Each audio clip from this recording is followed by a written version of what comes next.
আসসালামু আলাইকুম রহমতুল্লাহি ওয়া বারাকাতুহু। সম্মানিত দর্শক, আমাদের দেশের বহুল আলোচিত -2 ফর্মুলা, তারপর 111 111, আবার সেই 111 আদলে আরেকটি 111 হবে 211, এরকম কথাবার্তা আমরা সেই 2006 সন থেকেই ক্রমাগত বলে আসছি। -2 ফর্মুলার যে মূল ভিত্তি সেটা হলো বাংলাদেশের প্রধান দুটো রাজনৈতিক দল। এ দুটো রাজনৈতিক দলের বলয় থেকে দেশ এবং জাতিকে বের করতে হবে।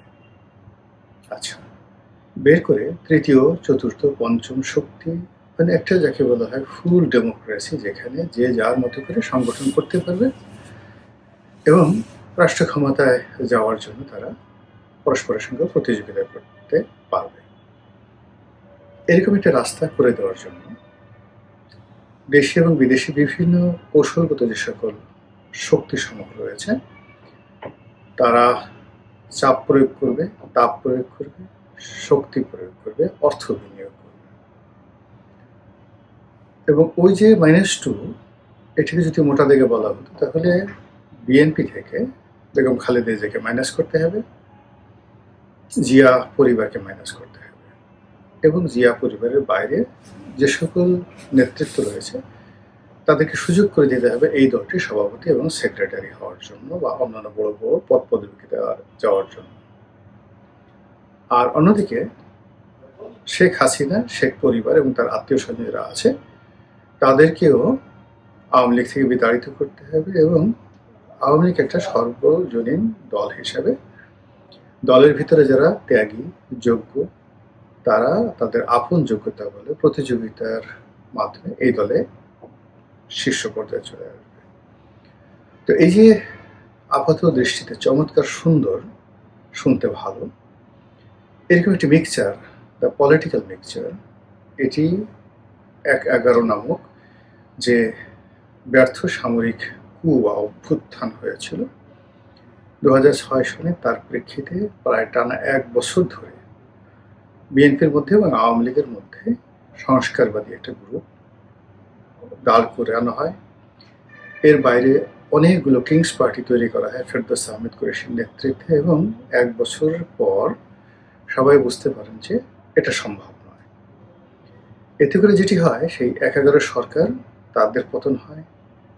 তারপর সংস্কারবাদী যারা গ্রুপ ছিলেন বিএনপি এবং আওয়ামী লীগের, তাদের পতন হয়। 111 সময় যারা ঠিক এই সরকারের তাবেদার ছিলেন তারা সবাই বিপদে পড়ে এবং পুরো প্রকল্প ভেস্তে যায়। তখন বলা হয়ে থাকে ভারতের প্রত্যক্ষ মদদে, আমেরিকার সাপোর্টে এবং ভারতের প্রয়াত রাষ্ট্রপতি জনাব প্রণব মুখার্জি তার ডাইরেক্ট অভিভাবকত্বে এটি পলিটিক্যাল সমঝোতা হয় বিএনপির সঙ্গে, আওয়ামী লীগের সঙ্গে, 111 কুশলীদের সঙ্গে এবং অন্যান্য যারা পক্ষ বিপক্ষ রয়েছে তাদের সঙ্গে।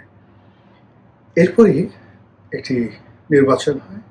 সেই নির্বাচনে 2008 সনের 29শে ডিসেম্বর নির্বাচনে শেখ হাসিনা ক্ষমতায় আসেন। তো এইভাবে 1 বছর 1.5 বছর মোটামুটি একটা চমৎকার পরিবেশে চলছিল। বিএনপি আপত্তি করেনি, মৃদুভাবে বলার চেষ্টা করছিল যে এখানে সূক্ষ্ম কারচুপি হয়েছে বা ইত্যাদি ইত্যাদি নানা রকম কথাবার্তা।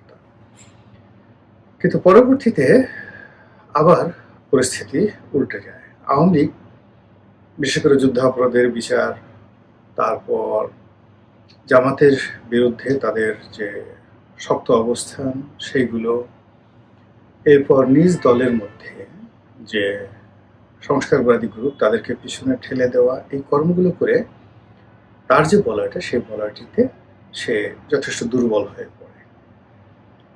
আর অন্যদিকে বিএনপিকে শক্তিশালী করার পরিবর্তে 111 সময় বিএনপির বিরুদ্ধে যে মামলা হয়েছিল সেই মামলাগুলো তারা চলমান রাখে, আর 111 সময় আওয়ামী লীগের বিরুদ্ধে যে মামলাগুলো হয়েছিল সেই মামলাগুলো তারা উঠিয়ে নেয়। ফলে একটা অসম রাজনৈতিক পরিস্থিতি তৈরি হয় এবং তার প্রেক্ষিতে আওয়ামী লীগের প্রতি মানুষ, মানে বিশেষ করে বিএনপি, বিশ্বাস হারিয়ে ফেলে এবং 2014 যে নির্বাচন হয় সেই নির্বাচনে তারা বলে যে এই পদ্ধতিতে আমরা যাব না, অর্থাৎ আওয়ামী লীগ যে তত্ত্বাবধায়ক প্রথা বাতিল করেছিল সেটা বিএনপি মেনে নেয়নি এবং ওটা নিয়ে রাজনৈতিক রেষারেষির এক পর্যায়ে বিএনপি সেই নির্বাচন বর্জন করে। তারপরে ঘটনা তো আমরা সবাই জানি। তো 14 সনের পর থেকে আবার আলোচিত হতে থাকে -2, আবার আলোচিত হতে থাকে 211, আরেকটা 111 আসবে। এই কারণ হলো শেখ হাসিনা ধীরে ধীরে এতটা শক্তিশালী এবং এতটা কর্তৃত্বপরায়ণ হয়ে পড়েছিলেন যে তাকে মোকাবেলা করার মতো রাজনৈতিক শক্তি বাংলাদেশে ছিল না। তো সেই অবস্থায় একটা মিলিটারি ইন্টারভেনশন, মিলিটারি হস্তক্ষেপ, তার সঙ্গে জনগণের অভ্যুত্থান, একই সঙ্গে আমেরিকা, তারপর ভারত, এ সকল রাষ্ট্রের অংশগ্রহণ সব মিলিয়ে আবার একটা সেই যে সামরিক অভ্যুত্থান ১/১১-র মতো, এটা সবাই তখন খুব যাকে বলা হয় একেবারে মাথায় করে নাচছে যে আরেকটা ১/১১ যদি আসতো বা আরেকটা ২/১১ যদি আসতো, আরেকটা ২/১১ বলতে মানে আরেকটি হয় না, ২/১১ যদি আসতো ১/১১-র অনুকরণে, আমরা ফুলের মালা দিয়ে বরণ করে নিতাম।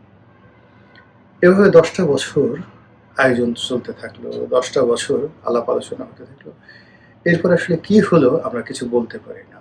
2024 সনে আমরা যেটা দেখলাম সেটা হলো লক্ষ লক্ষ মানুষ রাস্তায় নেমে এসেছে, বহু মানুষ হতাহত হয়েছে, বহু পক্ষ এখানে আহত নিহত হয়েছেন এবং এক পক্ষ অন্য পক্ষের বিরুদ্ধে নানা রকম অভিযোগ করছে। ফলে 2024 সনের আগস্ট মাসের 5 তারিখের যে ঘটনা, সেই ঘটনার একটা সমীকরণ আমরা দাঁড় করাতে পারছি না যে এটা কি 2/11, এটা কি গণ অভ্যুত্থান, এটা কি যাকে বলা হয় -2 ফর্মুলার যে দ্বিতীয় প্রেক্ষাপট, এটি কি একটি বিপ্লব, এটি কি একটি ম্যাটিকুলাস ডিজাইন, এটি কি আওয়ামী লীগের একটা কৌশল, এটি কি বিএনপির একটা ভাব নাকি কি? মানে অ্যাজ ইউ হোল এখনো পর্যন্ত গত 2 বছর ধরে বিতর্ক চলছে এবং 2 বছরের মধ্যে দুটো সরকার, একটা সরকার চলে গেছে আর একটা সরকার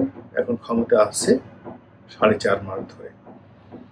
কিন্তু ক্ষমতা আসার পরও সরকারের মধ্যে যে স্বস্তি থাকবে, সুদূর প্রসারী পরিকল্পনা থাকবে, সরকার সুস্থ এবং শান্তিপূর্ণভাবে কাজ করবে, এরকম কোনো লক্ষণ দেখা যাচ্ছে না। সংসদে যে সকল বিরোধী দল আছেন, সরকারি বিরোধী দল মানে রাষ্ট্রীয় বিরোধী দল, এনসিপি এবং জামাত, রাজপথে যে সকল বিরোধী দল আছে অর্থাৎ সংসদে যারা আছেন তাদের বাইরেও অনেকগুলো ছোট ছোট রাজনৈতিক দল আছে, তার মধ্যে সিপিবি, বাসদ, এরকম আরো অনেক দল আছেন, তারা কেউ সরকারকে আসলে স্বস্তিতে থাকতে দিচ্ছেন না।